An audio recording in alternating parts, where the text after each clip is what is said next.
आज हम जानेंगे कि कांग्रेस प्रणाली क्या है, कांग्रेस क्या है, कांग्रेस के सामने कौन सी चुनौतियां आई और इसकी पुनर्स्थापना कैसे होती है।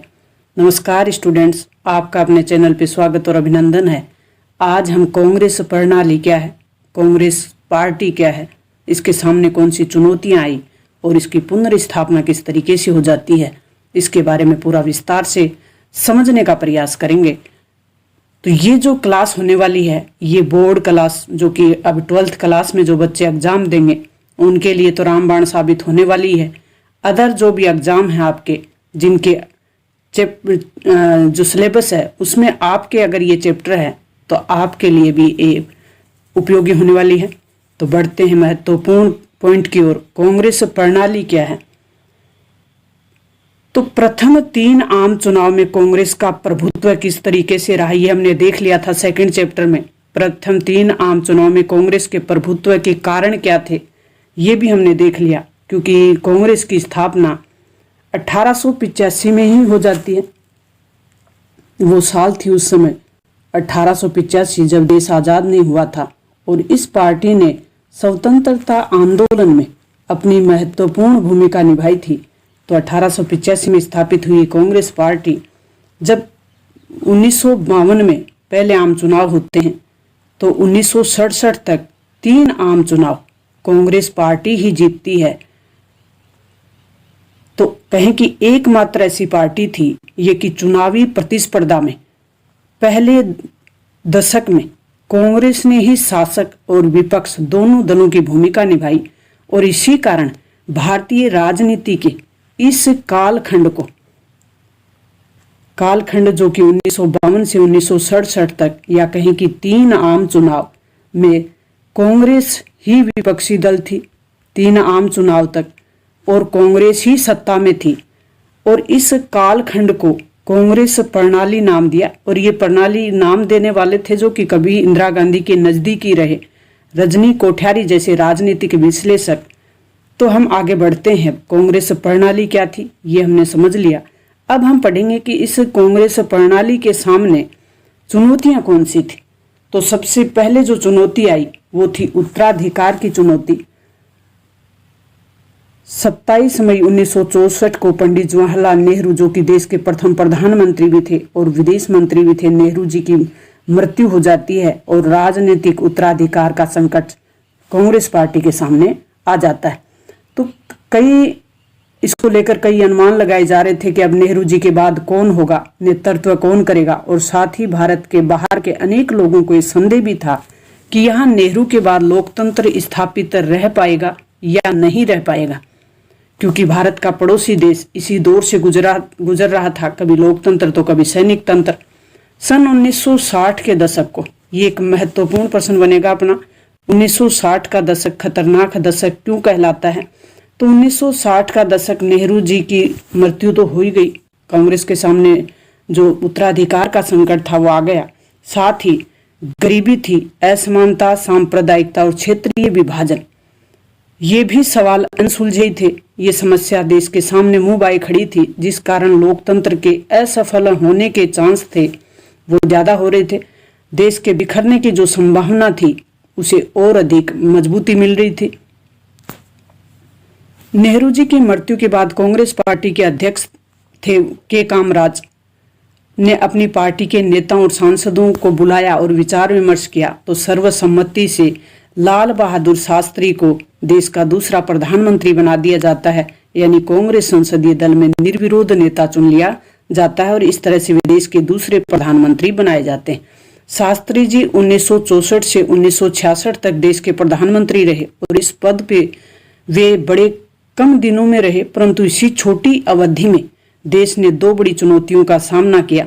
उन 2 चुनौतियों की हम बात करेंगे। एक, भारत का चीन से युद्ध के कारण जो आर्थिक कठिनाइयां थी उनका वो उभर गई आर्थिक कठिनाइयां, साथ ही मानसून की असफलता से भी देश में सूखे की जो स्थिति थी वो बनी हुई थी। तो शास्त्री जी ने किसानों का हौसला बढ़ाने के लिए जय किसान, और जो सेना थी जो सीमा पे लड़ रही थी 1965 का युद्ध, उसके लिए जय जवान तो दोनों का हौसला बढ़ाने के लिए शास्त्री जी ने जय जवान और जय किसान का नारा दिया, जिससे इन दो चुनौतियों से निपटने के उनके दृढ़ संकल्प का पता चलता है। शास्त्री जी की मृत्यु के बाद कांग्रेस के सामने पुनः राजनीतिक उत्तराधिकार का संकट आ खड़ा हुआ और इस बार मोरारजी देसाई और इंदिरा गांधी के बीच कड़ा मुकाबला चल रहा था। तो मोरारजी देसाई जो कि एक सिंडिकेट के नेता थे, आगे बात करेंगे हम सिंडिकेट और क्या था। तो इंदिरा गांधी के बीच एक कड़ा मुकाबला था। मोरारजी देसाई बंबई प्रांत, जो वर्तमान में महाराष्ट्र और गुजरात है, वहां के मुख्यमंत्री के पद पे रह चुके थे। कांग्रेस पार्टी के बड़े नेताओं में थे और इंदिरा गांधी को समर्थन देने का मन बनाया, परंतु इंदिरा गांधी के नाम पे सर्वसम्मति स्थापित नहीं हो सकी और फैसले के लिए कांग्रेस के जो सांसद थे उन्होंने गुप्त मतदान कराना सही समझा। तो गुप्त मतदान कराया गया और इंदिरा गांधी ने मोरारजी देसाई को पराजित कर दिया। इंदिरा गांधी इस मतदान में, गुप्त मतदान में विजय हो जाती हैं। उन्हें कांग्रेस के 2/3 से अधिक सांसदों का समर्थन मिला। कांग्रेस के वरिष्ठ नेताओं में संभवतः सोचकर उनका समर्थन किया होगा, ये राजनीतिक विश्लेषक अंदाज लगाते हैं कि ये सोचकर समर्थन किया होगा कि प्रशासनिक और राजनीतिक मामलों में इंदिरा गांधी को ज्यादा अनुभव नहीं है और दिशा निर्देश के लिए इंदिरा गांधी उन पर निर्भर रहेंगी। तो प्रधानमंत्री बनने के 1 वर्ष के भीतर ही इंदिरा गांधी को लोकसभा के चुनाव में पार्टी का नेतृत्व करना पड़ा। चौथा आम चुनाव, जिन्हें भूकंप की संज्ञा दी जाती है, चौथे आम चुनाव से संबंधित कई छोटे और बड़े प्रश्न बनते हैं। चौथा आम चुनाव कब हुआ, इसके परिणाम क्या हुए, इसे भूकंप की संज्ञा क्यों दी जाती है, ये महत्वपूर्ण प्रश्न बनेंगे अपने भारत के राजनीति और चुनावी इतिहास में। सन 1967 का वर्ष है वो अत्यंत महत्वपूर्ण पड़ाव माना गया और सन 1952 के बाद पूरे देश में कांग्रेस पार्टी, जो कि एक राजनीतिक दबदबा कायम था, पार्टी का 3 चुनाव पार्टी जीत चुकी थी, चाहे वो केंद्र में हो चाहे राज्यों में हो। सत्ता में भी कांग्रेस पार्टी थी तो विपक्ष में भी कांग्रेस ही पार्टी थी, उसकी बात हम ऊपर कर चुके। वह सन 1967 के चुनाव में समाप्त हो गया। फरवरी 1967 के चतुर्थ आम चुनाव में कांग्रेस को जैसे तैसे लोकसभा में बहुमत तो मिल गया, लेकिन उसको प्राप्त जो मत थे उनकी संख्या में कमी आ गई और सीटों की संख्या में भी भारी कमी आ गई। कांग्रेस को 7 राज्यों में बहुमत नहीं मिला। 2 अन्य राज्यों में दल बदल के कारण ये पार्टी सरकार नहीं बना सकी। तो टोटल 9 राज्य ऐसे हो गए जहां कांग्रेस की सरकार किसी कारण से नहीं बन सके। मद्रास प्रांत में एक क्षेत्रीय पार्टी उभर कर सामने आई, द्रविड़ मुनित्र कड़गम, जो पूर्ण बहुमत के साथ सत्ता पाने में सफल रह गई। डीएमके जिसको बोलते हैं, हिंदी विरोधी आंदोलन का नेतृत्व करने के कारण ये पार्टी सत्ता में आई थी। अब हम बात करेंगे गठबंधन। तो 1967 में कुछ राज्यों में कांग्रेस अपनी सरकार नहीं बना पाई तो वहां गठबंधन करना पड़ा। तो गठबंधन क्या है वो भी बात करेंगे हम। 1967 के चुनाव में गठबंधन की परिघटना सामने आई। किसी भी एक दल को जब बहुमत नहीं मिलता तो वो दूसरी पार्टी के साथ मिलकर सरकार बनाती है, तो उसे गठबंधन कहते हैं। चूंकि किसी पार्टी को बहुमत नहीं मिला था, इसलिए अनेक गैर कांग्रेसी पार्टियों ने एकजुट होकर संयुक्त विधायक दल बनाया और गैर कांग्रेसी सरकारों को समर्थन दिया। इसी कारण इन सरकारों को संयुक्त विधायक दल की सरकार कहा जाता है। पंजाब में बनी संयुक्त विधायक दल की सरकार को पॉपुलर यूनाइटेड फ्रंट की सरकार कहा गया। इसमें उस वक्त के 2 प्रतिस्पर्धी, आपस में प्रतिस्पर्धी जो दल थे, अकाली दल जो संत ग्रुप था और एक मास्टर ग्रुप, ये दोनों शामिल थे। अब है दल बदल। दल बदल क्या होता है? 1967 में ये भी जो घटनाक्रम है ये सामने आया कि दल बदल, एक दल से कोई व्यक्ति है वो राजनीति में जीत कर आता है और वो फिर जीतने के बाद किसी दूसरी पार्टी में चला जाता है, तो उसे दल बदल कहते हैं। तो दल बदल तथा आया राम गया राम की एक राजनीति थी, वो प्रारंभ हुई। तो आया राम गया राम का जो कॉन्सेप्ट है ये हरियाणा में डेवलप हुआ। बाद के समय में दल बदल रोकने के लिए संविधान में संशोधन करना पड़ा। तो ये 52वां संविधान किया गया था बाद में 1985 में राजीव गांधी सरकार में। 1985 में एक दल बदल विरोधी विधेयक लाया गया, यानी संविधान में संशोधन किया गया। 91वां जो संविधान संशोधन है 2003 वो भी इसी से संबंधित है। राज्यों में बनी अधिकतर गैर कांग्रेसी गठबंधन की सरकारें अधिक दिनों तक टिक नहीं पाई और इन सरकारों ने बहुमत खोया और उन्हें या तो नए सिरे से गठबंधन बनाना पड़ा या केंद्र को वहां राष्ट्रपति शासन लगाना पड़ा। तो राज्य में अनुच्छेद 356 का उपयोग करके राष्ट्रपति शासन केंद्र सरकार के हाथ में आ जाता है, उसको नाम दिया जाता है राष्ट्रपति शासन। कांग्रेस में विभाजन। कांग्रेस के सामने एक और महत्वपूर्ण चुनौती कि कांग्रेस का विभाजन हो गया और विभाजन का कारण क्या था ये भी ध्यान रखें आप।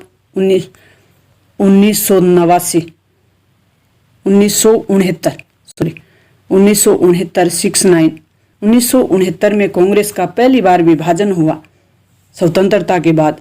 तो क्या इस विभाजन को रोका जा सकता था या ये विभाजन जरूरी था, ये भी हम देखेंगे, इसी में अपना उत्तर निकल के आएगा। तो इंदिरा गांधी को वास्तविक चुनौती विपक्ष से नहीं बल्कि अपनी ही पार्टी के भीतर जो वरिष्ठ नेता थे, ताकतवर और वरिष्ठ नेता जिन्हें सिंडिकेट कहा जाता था। तो सिंडिकेट की परिभाषा आपके सामने आ गई कि सिंडिकेट किसे कहा गया। तो वो ताकतवर और प्रभावशाली नेता कांग्रेस के ही भीतर उनका समूह था, उसे सिंडिकेट कहा गया। इंदिरा गांधी को प्रधानमंत्री बनवाने में ये जो ग्रुप था इसने महत्वपूर्ण भूमिका निभाई थी। सिंडिकेट और इंदिरा गांधी के बीच की गुटबाजी स्पष्ट रूप से 1969 में सामने आई और ये कारण था राष्ट्रपति का चुनाव।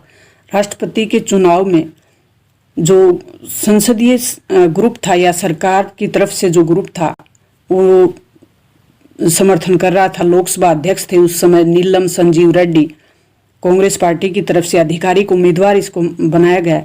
लेकिन इंदिरा गांधी ने अपनी तरफ से एक स्वतंत्र उम्मीदवार को समर्थन दिया और वो थे वीवी गिरी। और दूसरी घटना और भी बड़ी हो जाती है कि नीलम संजीव रेड्डी जो कि कांग्रेस की तरफ से आधिकारिक उम्मीदवार थे वो वीवी गिरी से चुनाव में हार जाते हैं। तो उस समय राष्ट्रपति चुनाव जीतते हैं वीवी गिरी। एक और अपना फैक्ट है क्लियर हो गया। राष्ट्रपति चुनाव में कांग्रेस पार्टी के आधिकारिक उम्मीदवार की हार से कांग्रेस पार्टी है वो टूट जाती है। कांग्रेस पार्टी में तनाव उत्पन्न हो गया और कांग्रेस पार्टी टूट गई। कांग्रेस अध्यक्ष एस निजलिंगप्पा ने प्रधानमंत्री इंदिरा गांधी को अपनी पार्टी से निष्कासित कर दिया। यह सबसे बड़ी घटना हुई कि देश का प्रधानमंत्री ही पार्टी से निष्कासित कर दिया जाए। सन 1969 के नवंबर तक सिंडिकेट के नेतृत्व वाले कांग्रेस खेमे को कांग्रेस ओ, सिंडिकेट वालों का जो ग्रुप था वो कांग्रेस ओ कहलाया और इंदिरा गांधी के नेतृत्व में था वो कांग्रेस आर कहलाया, रिक्विजनिस्ट। इन दोनों दलों को क्रमशः पुरानी कांग्रेस और नई कांग्रेस के नाम से जाना गया। तो ये और प्रश्न बन गया अपना, पुरानी कांग्रेस क्या है, नई कांग्रेस क्या। इंदिरा गांधी ने प्री पीरियड्स को समाप्त करने जैसी बड़ी नीति की घोषणा की। प्री पीरियड्स क्या है? ये भूतपूर्व राजा महाराजाओं को प्राप्त विशेषाधिकार था, क्योंकि जब देश आजाद हुआ तब जो रियासत थी उन रियासतों के एकीकरण के समय इन राजा महाराजाओं को कुछ विशेष अधिकार देने का आश्वासन दिया गया था और ये प्री पीरियड्स कहलाता था। और इस अब प्रश्न उठता है कि क्या प्री पीरियड्स को समाप्त करना जरूरी था? तो क्या प्री पीरियड्स को समाप्त करना जरूरी था? तो बिल्कुल ये जरूरी था, क्योंकि ये अपने भारतीय संविधान में समानता और जो सामाजिक आर्थिक न्याय का कॉन्सेप्ट है उसके विरुद्ध था। अब जो नेक्स्ट अपना प्रश्न बनेगा वो है 1971 का चुनाव और कांग्रेस का पुनर्स्थापन। 1971 के चुनाव की घटना क्रम हम पढ़ेंगे तो पुनः आपको समझ में आ जाएगा कि 1971 के चुनाव से पुनः कांग्रेस कैसे पुनर्स्थापित हो जाती है। इंदिरा गांधी को सरकार ने 1970 में लोकसभा भंग करने की सिफारिश की। लोकसभा के लिए 5वें आम चुनाव फरवरी 1971 में संपन्न हुए। इस चुनाव में सभी बड़े गैर साम्यवादी जो दल थे और गैर कांग्रेसी विपक्षी पार्टियां थी वो एक चुनावी गठबंधन बना लेती। ये एक प्रश्न और निकल के आ गया अपना, चुनावी गठबंधन, और इसे ग्रैंड अलायंस या महाजोट कहा गया। गैर साम्यवादी और गैर कांग्रेसी दलों विपक्षी जो पार्टियां थी उनका गठबंधन ग्रैंड अलायंस कहलाया। इसे इंदिरा गांधी के लिए स्थिति और भी कठिन हो गई। इंदिरा गांधी ने लोगों के सामने एक सकारात्मक कार्यक्रम रखा, 20 सूत्री कार्यक्रम,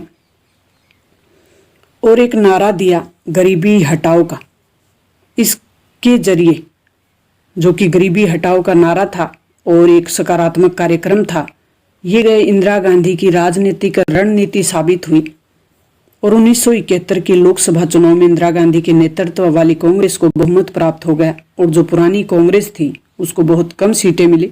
सन 1971 के चुनाव के तुरंत बाद पूर्वी पाकिस्तान में एक बड़ा राजनीतिक और सैन्य संकट उत्पन्न हो जाता है। पूर्वी पाकिस्तान, जो कि वर्तमान में बांग्लादेश है, वहां पे एक राजनीतिक संकट और सैन्य संकट दोनों उत्पन्न हो जाते हैं। तो भारत पाक के मध्य युद्ध छिड़ जाता है और इसका परिणाम स्वरूप ये होता है कि बांग्लादेश को भारत स्वतंत्र कराने में कामयाब हो जाता है। बांग्लादेश एक नए देश के रूप में सामने आता है और इसका फायदा ये हुआ कि 1972 में जब विधानसभा चुनाव हुए तो इंदिरा गांधी की जो पार्टी थी उसको व्यापक सफलता प्राप्त हुई।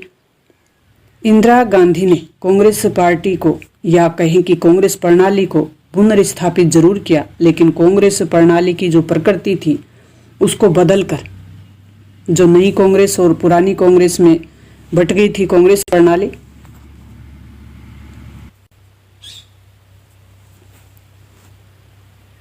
तो कांग्रेस प्रणाली के भीतर तनाव और संघर्ष को झेलने की क्षमता थी और कांग्रेस प्रणाली को इसी विशेषता के कारण जाना जाता था। कांग्रेस ने अपनी पकड़ मजबूत बनाई और इंदिरा गांधी की राजनीतिक हैसियत है उसमें अप्रत्याशित रूप से वृद्धि हुई। तो 1971 के चुनाव के बाद किन कारणों से कांग्रेस की पुनर्स्थापना हुई? महत्वपूर्ण और इम्पोर्टेंट प्रश्न अपना, या कहें कि 1971 के लोकसभा चुनाव में कांग्रेस की पुनर्स्थापना के कारण क्या थे, या हम ये भी कह दें कि 1971 में कांग्रेस की पुनर्स्थापना के कारण और इंदिरा गांधी का जो व्यक्तित्व था वो किस रूप में उभर कर सामने आता है। तो इसके कारण ये थे कि इंदिरा गांधी का चमत्कारिक नेतृत्व, जिसकी वजह से पुनः 1971 में लोकसभा चुनाव में कांग्रेस की पुनर्स्थापना हुई। तो इंदिरा गांधी का चमत्कारिक व्यक्तित्व के कारण 71 के चुनाव में कांग्रेस के पीछे जो कारण था वो इंदिरा गांधी का चमत्कारिक नेतृत्व था। उन्होंने मतदाताओं से व्यक्तिगत रूप से संपर्क किया और कांग्रेस को पुनर्जीवित करने में महत्वपूर्ण भूमिका निभाई। उनका एक महत्वपूर्ण नारा गरीबी हटाओ। इंदिरा गांधी के जो राजनीतिक सकारात्मक कार्यक्रम थे, सामाजिक नीतियां थी, वो भी इसके लिए जिम्मेदार थी। तो 1971 के चुनाव में विजय के उपरांत भारतीय राजनीति में इंदिरा गांधी की अप्रत्यक्ष रूप से राजनीतिक हैसियत है, व्यक्तित्व, एक छवि है, वो उभर कर सामने आती है। समाजवादी नीतियां, 1971 में बांग्लादेश का निर्माण। समाजवादी नीतियों में हमने देखा कि बैंकों का राष्ट्रीयकरण, प्री प्यूअर्स की समाप्ति और 20 सूत्री कार्यक्रम। कांग्रेस के पास एजेंडा कार्यक्रम, 1971 के चुनाव में कांग्रेस ही एकमात्र ऐसी पार्टी थी जिसके पास देश के विकास के लिए कोई एक निश्चित एजेंडा या कार्यक्रम था। बाकी विपक्ष की जितनी भी पार्टियां थी जो गैर कांग्रेस का नारा दे रही थी, महागठजोड़ बना रही थी, ग्रांड अलायंस थी, सिंडिकेट था, ये सब हमने समझने का प्रयास किया। उन सब के पास एक निश्चित एजेंडा या कार्यक्रम नहीं था। कांग्रेस प्रणाली के भीतर तनाव और संघर्ष को पचा लेने की क्षमता थी, ये भी इंदिरा गांधी ने साबित कर दिया था। तो इस चैप्टर में हमने समझा कि गैर कांग्रेस का नारा ये जो दे रहे थे राम मनोहर लोहिया, गरीबी हटाओ का नारा किसने दिया? गैर कांग्रेसवाद, यानी कांग्रेस को, गैर कांग्रेसवाद का मतलब है कि कांग्रेस को सत्ता से बाहर रखना, कांग्रेस को सत्ता से दूर रखना। जय जवान जय किसान का नारा किसने दिया? गरीबी हटाओ का मशहूर नारा किसने दिया? इसका कौन से लोकसभा चुनाव से संबंध है? इसका प्रभाव क्या पड़ा? इसके परिणाम क्या निकले? चौथे आम चुनाव को चुनाव का भूकंप की संज्ञा क्यों दी जाती है? तो इस तरीके से हमने इस चैप्टर के महत्वपूर्ण बिंदु और इससे बनने वाले महत्वपूर्ण क्वेश्चन को देखने का प्रयास किया है। नेक्स्ट आपके लिए ऑब्जेक्टिव प्रश्नों की सीरीज और लेके आएंगे, तो और मिलते हैं तब। तो अगर चैनल पे आप नए हो तो चैनल को सब्सक्राइब जरूर करें, अपने दोस्तों के साथ शेयर करें, खुद भी बढ़ें और दूसरों को भी आगे बढ़ने में मदद करें।